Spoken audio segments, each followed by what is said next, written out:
Everybody does that, you know. Our next guest is Chad from Kel-Tec. He's here to show us their latest stuff. What's going on, Chad?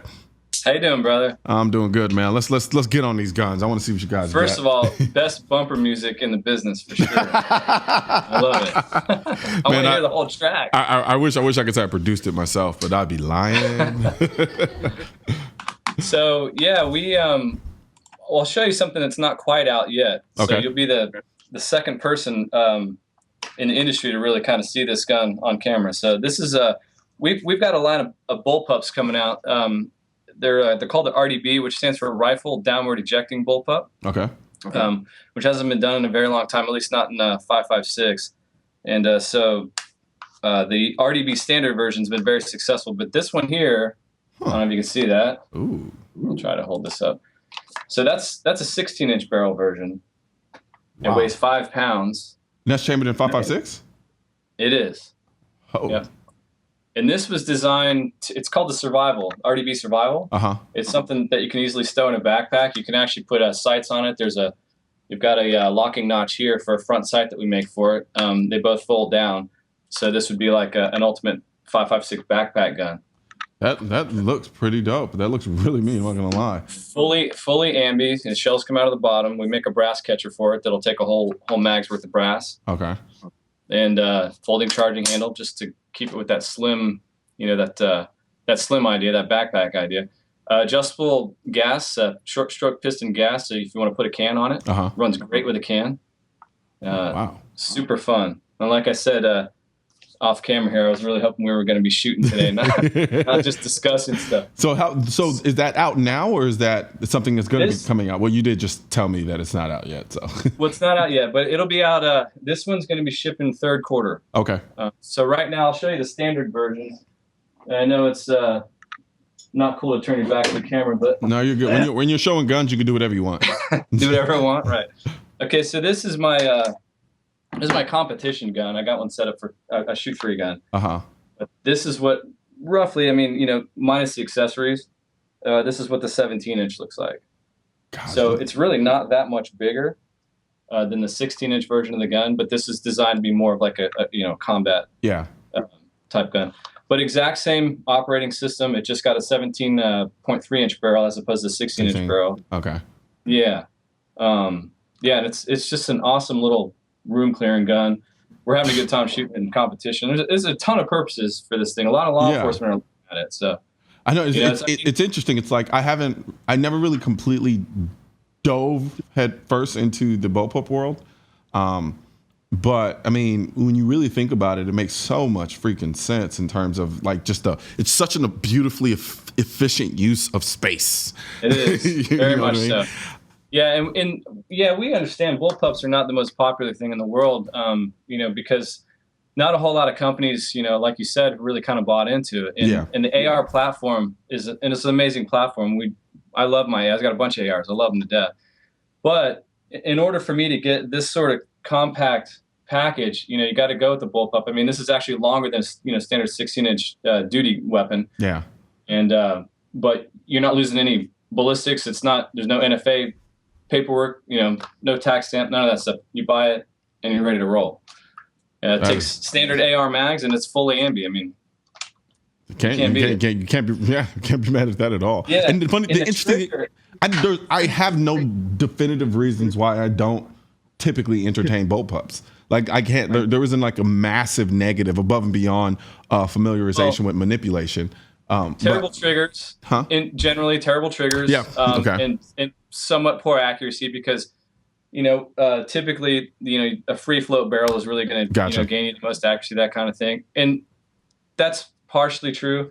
But we've got this gun figured out. So basically, Kel-Tec's just trying to take the bullpup and bring it into the now. Gotcha. This isn't Grandpa's bullpup. It isn't the Styrock. Right. Yeah. I hate cool that gun. gun. Super cool factor, I right? hate the Styrock. purely based on the fact I just don't care for the way it looks.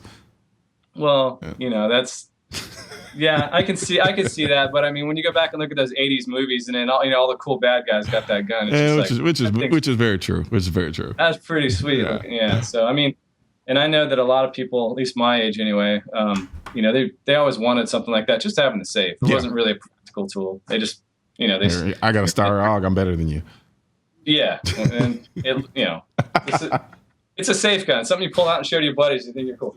These are not. These are guns that have practical use. The RDB 17s, we've been running the accuracy on those. It's incredible. I'm getting with just basic, you know, M198 ball ammo. I'm getting 1-inch groups out of this. I put the really good stuff in there. It gets even better. So nice. So what are we going to be looking at price wise on those Bullpups? On that Bullpup? The RDB 17 is MSRP is $12.80. Okay. Wow. Yeah, so not too bad. We wanted to come in underneath the Tavor. Okay. You know, come up with something that's a little more user friendly than a Tavor. It's very balanced. I did notice that it seemed a little less bulkier than the Tavor. It is. Yeah, it's much more balanced as well. So in the Tavor, and again, I love the Tavor, but it's very rear heavy, which makes the front end. It's kind of like if you're going from shooting steel. I mean, you can get used to it, but you go from shooting steel guns all the time, 1911s, 2011s, and then you pick up a Glock. Yeah, you're over traveling like crazy. Yeah. yeah. So similar concept. So the RDB is much more balanced. And then, of course, it's way above and beyond the Tavor in the fact that it ejects downward. And so when you put a can on it, which I love to run stuff suppressed, it blows all the gas and everything down. So you get no gas in your face. And I just want to put this out there for some people who aren't too familiar with shooting suppressed guns. There's nothing more annoying than the gas blowback that you get from shooting a suppressor from a gun that doesn't know how to handle the blowback correctly. So that is a fact. It is so annoying. Shooting's supposed to be fun. You're not supposed to cry while you're doing it. There's no crying in shooting. Yeah. Except when it's so fun that you have no choice but to cry because you know. Yeah, I'm with you. I have shed a tear from that. Yeah, I have too. And typically it's because George Kellgren, the owner of the company, he comes in with these guns and they're prototypes, and he pulls them out of the bag, and I'm just like, can I shoot it? Man after my own heart. Yeah. So this thing is friggin' awesome. This is another one of our favorite models. This is the Sub 2000. All right, I'm going to put this out there. I remember the very first time that I saw the Sub 2000. It was at a range in Houston, and I was like, what the hell is that? And I was like, and he was like, do you want to shoot it? I was like, no. And then he was like, come on, no, shoot it. I was like, I don't want to. And then I shot it. That gun is freaking fun as hell to shoot. It's super fun. I'm like, oh no, where's he going? No, I'm not gonna lie. I walked away really impressed. I'm like, man, this thing is really, and I don't know why. Is the interesting thing, but it's incredibly fun to shoot. How long ago was that? Was it the first or second gen? This was, man, it was a while ago. I want to say almost 6 years. Oh, okay. Yeah. That was the first gen gun. Yeah, okay. This is the second gen. Completely different. Okay. She got had some surgery done and a lot of cosmetic surgery. In fact, all the internal parts are the same. We had to change the mold on that gun because the mold was 15 years old. Gotcha. So we thought, well, if we're going to change the mold and give it better structure, might as well just go muzzle to buttstock and just make the gun more user friendly. And actually, almost every component of this gun is everything that's on it was implemented because of customer feedback.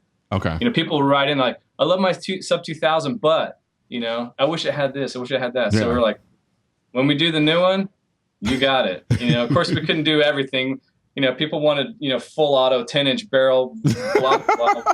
Like, okay, cool. I mean, we get it. I like that stuff too, but we can't, can't do that for everyone. So we got about like less than a minute left. But yeah, I want you to go into like, this is like the real backpack gun. It really is. Yeah, absolutely. So it folds in half. It's 16-inch barrel, so it's 16 inches long right now. That's crazy. Drop that in your backpack.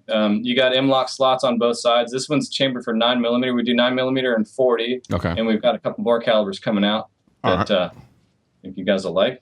We've got 7 or 8 different mags it'll take now. And but the most popular is the Glock. So gotcha. This is a Glock 17 version. We've got all the Glock variants. So if you have a Glock or an MMP or any of the other 8, good to go. You don't have to go buy extra mags. That's awesome, man. Plus it comes with 2. So yeah, no, that I mean, look, Sub 2000, It has all the respect in my book, to be honest with you, because I'll never forget the day I walked away like, man, that thing was a blast to shoot. It'll put a grin on your face. Yeah, it did. It absolutely did. Well, unfortunately, we are out of time. Time. Someone back there laughing at you right now? Yeah, pretty much. They always laugh at me, man. They put me up here like a little monkey, and they just wait for me to fail. That's all they do.